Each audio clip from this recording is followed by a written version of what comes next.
আসসালামু আলাইকুম এভরিওয়ান। আজকে আমি আপনাদের সাথে শেয়ার করব খুবই কম সময়ে ডিমের পোয়া পিঠা।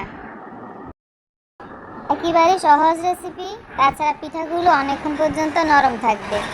এর জন্য এখানে আমি 1 কাপ ময়দা, হাফ কাপ চিনি, স্বাদ মতো লবণ, 1 টেবিল চামচ বেকিং পাউডার, সাথে একটি ডিম অ্যাড করে নিচ্ছি। ডিম দেওয়ার পর হালকা করে মিক্স করে নিব। এরপর এখানে দিয়ে দিলাম 1 কাপ লিকুইড দুধ। একটু একটু করে দিব, পুরোটা একসাথে দিব না। দিয়ে ভালোভাবে মিক্স করে নিই।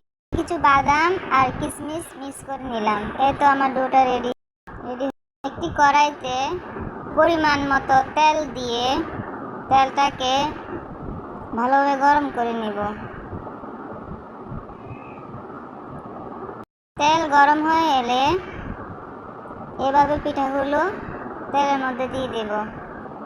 পিঠাগুলো ভাজতে বেশিক্ষণ সময় লাগবে না,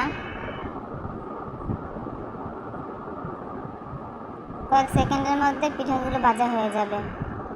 এতে এবার ভালোভাবে পিঠাগুলো আমি ভেজে নিব।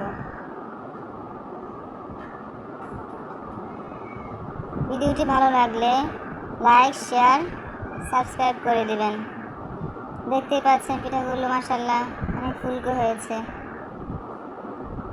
অনেকক্ষণ পর্যন্ত নরম থাকবে। আল্লাহ হাফেজ।